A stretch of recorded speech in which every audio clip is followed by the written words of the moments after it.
Local news 31 में आप सभी दर्शकों का स्वागत है। हमारे साथ आज फेस टू फेस कार्यक्रम में हमारे साथ बातचीत करने के लिए हमारे साथ मौजूद हैं उत्तराखंड की DG health doctor Sunita Tamta madam, जो पूर्व में बागेश्वर में एज ए सीएमओ के तौर पर भी काम कर चुकी हैं और वर्तमान में स्वास्थ्य विभाग के उत्तराखंड के टॉप मोस्ट पोस्ट पर वो काम कर रही हैं एज ए डीजी हेल्थ स्वास्थ्य महानिदेशक के तौर पर। हम उनसे तमाम मुद्दों पर आज बागेश्वर में उनका आना हुआ है, तो तमाम मुद्दों पर उनसे बातचीत करेंगे स्वास्थ्य सुविधाओं को लेकर। मैम, स्वागत है आपका हमारे चैनल में। धन्यवाद। मैडम, एक तो जो प्रदेश में जो स्वास्थ्य सुविधाएँ हैं, स्वास्थ्य सुविधाओं की व्यवस्थाएँ जो हैं, उनकी बड़ी ख़राब चल रही है, आरोप ये लगता है।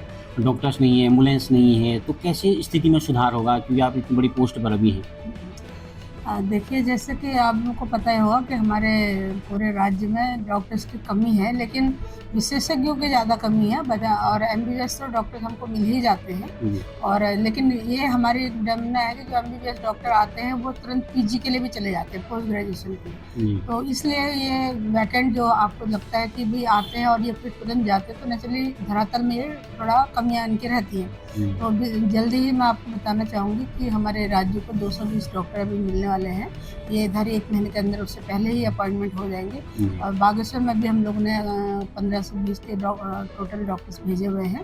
तो जल्दी ही वो भी ज्वाइन करने वाले हैं। और साथ में कुछ डॉक्टर्स हमारे अनुपस्थित चल रहे थे, तो उनके लिए भी हम लोगों ने वहाँ राज्य स्तर पर कार्रवाई भी की थी। तो उनमें से भी कुछ डॉक्टर्स आपके जो है, जो बागेश्वर से अनुपस्थित थे, तो वो भी आने वाले हैं। रिजॉइनिंग के लिए उनके लेटर आए हुए हैं, तो जल्दी ही वो भी आपके कम से कम 6-7 डॉक्टर्स हैं, तो वो भी मैं आप लोगों को मिल जाएँगे। तो इस तरह से हम एमबीबीएस डॉक्टर्स की तो कमी पूरी कर ही लेंगे, लेकिन पोस्ट ग्रेजुएशन के लिए हमारे राज्य में, विशेषज्ञ डॉक्टर। हाँ, जो विशेषज्ञ है, जो उनके डॉक्टर्स के लिए हमारे राज्य में सरकार ने एक बड़ी अच्छी पहल की है कि उन्होंने जो विशेषज्ञ डॉक्टरों की जो सेवा है, वो 60 साल से 65 साल कर दी है। तो 65 साल तक करना चाहें तो कर सकते हैं। तो इस तरह से भी कुछ विशेषज्ञ हमको मिलेंगे।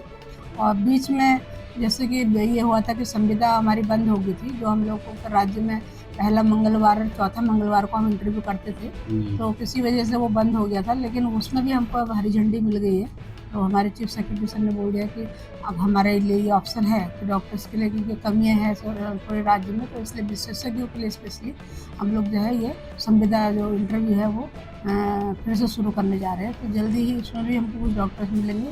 और यूकोड वीपे जो कि एनएचएम से, इसमें हम लोग डॉक्टर्स को रखते थे और पहाड़ी जिलों में स्पेशली, तो वो भी बीच में बंद हो चुका था। तो वो भी अब हमको उसमें भी हमें आदेश आ गए हैं कि हम ले सकते हैं। तो उसके तहत भी हम लोग जो पहाड़ी जिलों में स्पेशली विशेषज्ञ रखेंगे और उनका इंटरव्यू लेंगे। तो इस तरह से हम अपनी जो कमियाँ हैं, जहाँ पर गैप है, वो भरने की पूरी कोशिश करेंगे। जी। मैम, बागेश्वर की परिप्रेक्ष्य में हम देखें कि बागेश्वर में तो मैम आप एज ए सीएमओ भी काम कर चुकी हैं। तो हुँ, बागेश्वर है, कपकोट है, गरुड़ है और ये कांडा है। तो इन हुँ, जगहों में भी बड़ी स्वास्थ्य सुविधाओं की बड़ी दिक्कतें हैं। हुँ, बहुत खासकर प्रेग्नेंट जो महिलाएँ हैं, उनको बड़ी दिक्कतें होती हैं। तो हुँ। कैसे इसमें सुधार होगा जो डॉक्टरों के पद रिक्त हैं? हाँ, इसमें ऐसा है कि अभी जो आई ये जो नए डॉक्टर्स हैं, उनमें काफ़ी जो है एल्मोज़ भी हैं, जो लेडी डॉक्टर हैं। जी, तो भले ही वो एमबीबीएस है, लेकिन उनको हमने ये बोला है, सीएमओ साहब को इंस्ट्रक्शन दिए हैं कि भई आप उनकी ट्रेनिंग कराएँ और उनको जो है इसमें जो है स्किल डेवलप कराएँ, ये डिलीवरी के रिगार्डिंग, और उनको फिर पोस्टिंग दिया जाए यहाँ पर पेरीफेरी में, जैसे ब्लॉकों में। तो जी, ये भी हमको अभी ज़रूरी, मैंने आज ही निर्देश दिए हैं, आई आई हूँ मैं यहाँ। जी, जी। तो ये भी ज़रूरी है, जल्दी अनुपालन हो जाएगा। और इस तरह से हम अपने लिए, अगर एलओमोज़ हमारे एक-एक डोज़ भी रहेंगी, तो काफ़ी हमारे हद तक जो है ये डिलीवरी के जो मामले हैं वो सॉल्व हो सकते जी। मैम, बागेश्वर में एक दिक्कत बहुत बड़ी लंबे समय से बनी हुई है कि 108 की जो एम्बुलेंस है, वो लोगों को टाइम पर मिलती नहीं है, क्योंकि 2-2 घंटे का इंतज़ार रहता है।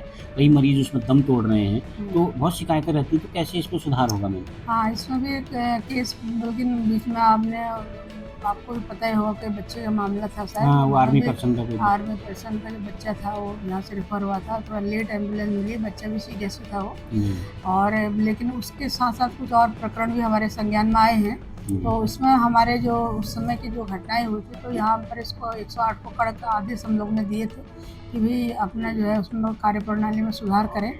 और क्योंकि जैसे यहाँ मुझे पता है कि बागेश्वर में केवल 10 108 एम्बुलेंसेस हैं। जी, तो क्या होता है कि अगर हमारी 108 एक अगर यहाँ से एक जगह से जाती है, और जो पेशेंट है वो जनरली जो है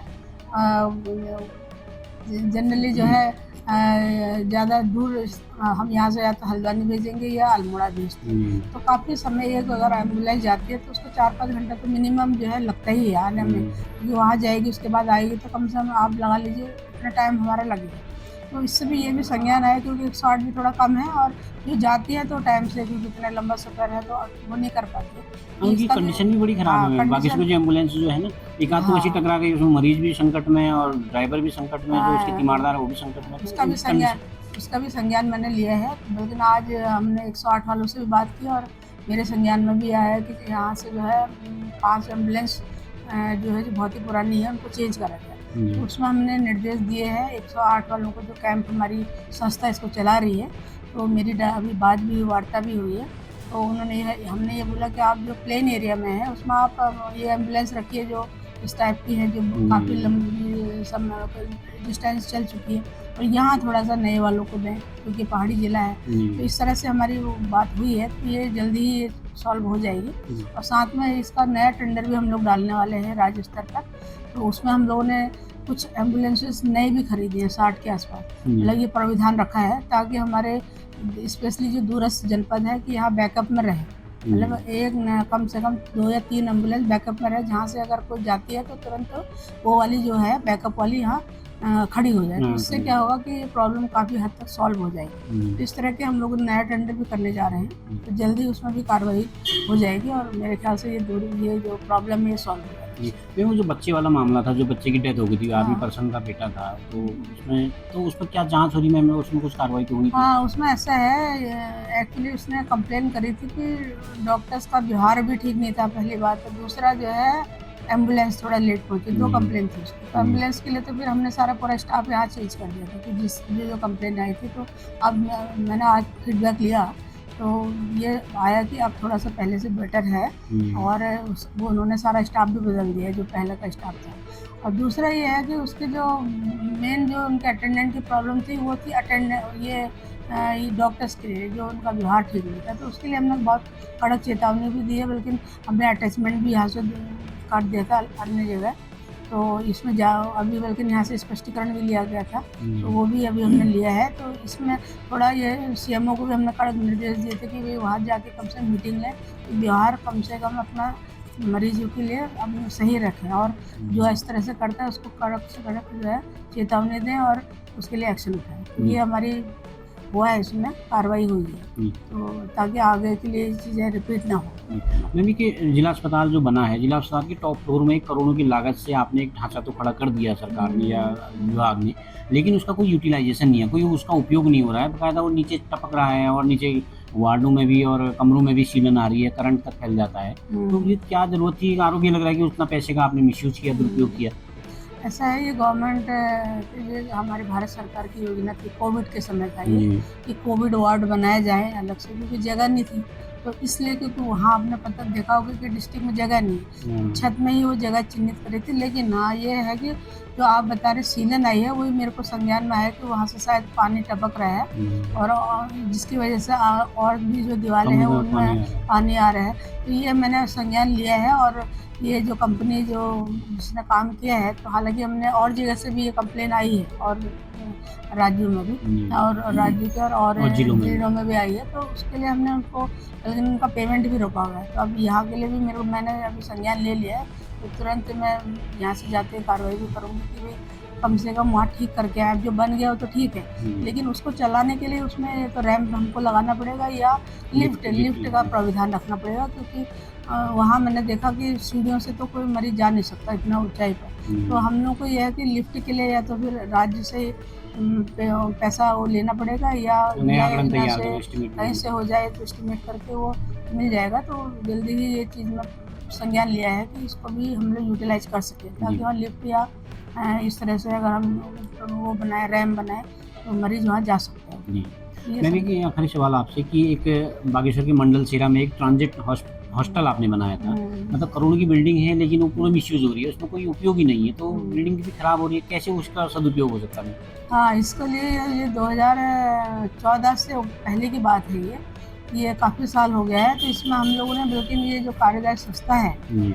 जो नपीड निर्माण निगम है ये उत्तर यूपी प्रदेश यूपी, हाँ यूपी निर्माण निगम, उसको काफ़ी हमने ब्लैक लिस्टेड भी करने की कोशिश की और वहाँ शासन में भी इनको कड़क लेटर दिया है कि भई ये काफ़ी सालों से पेंडिंग से पड़ी है और साथ में इनका जो अनुपूरक बजट है ये बढ़ता जाता है। तो ये यहाँ का ही नहीं, अन्य जगह से भी इनकी कंप्लेन आई है, तो हम लोगों ने इनको कड़क से कड़क चेतावनी दी है कि या तो आप उसी में बजट में पूरा करें और ये अन्यथा जो है ये किसी अन्य कार्यदायी संस्था को देने का प्रावधान चल रहा था शासन में, तो इसमें भी हम जल्दी कर रहे हैं ताकि ये बिल्डिंग कंप्लीट हो सके और इसका यूज़ भी हो सके। तो इसमें भी जल्दी हम लोग कार्रवाई करते हैं।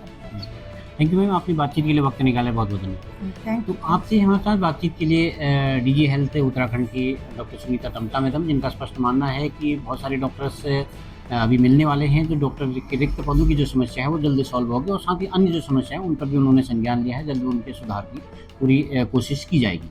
तो इसी तरह की खबरें जानने और देखने के लिए आप देखते रहिए लोकल न्यूज़ 31।